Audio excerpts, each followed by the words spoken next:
Now we have that entire raw interview on WFAA.com, and that next hearing happens at 9 a.m. on Tuesday. We should also note that when the doctor at Children's Medical Center reported abuse to CPS in March, Children's Health confirms Sherin Mathews' mother, Sini, was an employee of theirs at the time. Her employment ended with them last month. Now, Cynthia is here to join us to talk more about the interview with the commissioner. Thank you so much for being here, Izzy.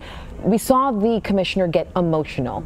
He seems to be affected by this, but for so many people, what's happened here is just too upsetting.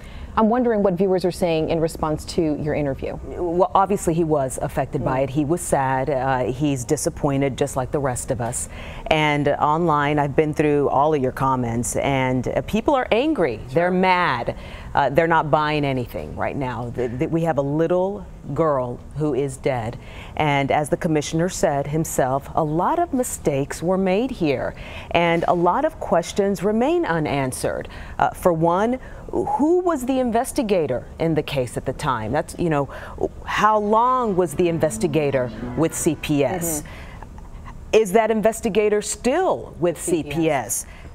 What kind of training did that investigator have? Whenever you have cases of a child with broken bones, the worst cases are those, the sexual abuse, you are sent to the most critical unit of people to investigate these cases so that children like that no child should, but especially in these extreme cases, they don't fall through the cracks. Well, Izzy, you know, we heard the commissioner suggest that inadequate funding for the department is part of the reason perhaps why this case played out the way that it did. He suggested other things playing a role in this happening. What do you make of that? Inadequate funding, of course, that's always been a problem with Child Protective Services. If you look back at stories from the 80s, when I was a kid running around, those stories were the same that they are now with CPS. And so, yes, there is a lack of funding. Yes, social workers, investigative workers are overworked. There are not enough of them. They don't get paid enough.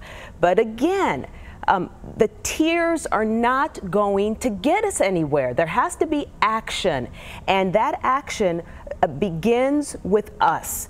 We have got to demand more from our representatives. We have to know what district we live in, and then we have to find out who our representative is, and we have to call our representative and ask them, what are you doing to protect foster children? Because the thing is you only have one chance to get it right when it comes with kids, because if you don't get it right, situations can end up as they did with Sherin Mathews. Absolutely, and unfortunately we have this precious little girl. You know, she was adopted in July.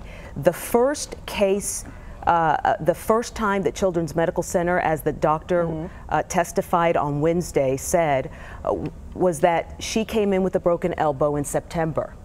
So 2 months after she was adopted, she was already being seen for broken bones. Fast forward to March, where they're seeing her again and they're filing this report to CPS. So this little child was failed in so many ways. I mean, these details are truly disturbing. You're thinking, it seems so obvious. Why wasn't more done? So let's look forward now, because the next case is on Tuesday. What will we be seeing there? So what we can expect on Tuesday, we heard from Dr. Daigle this past Wednesday, so now it's time for cross-examination. Okay. So she will take the witness stand once again.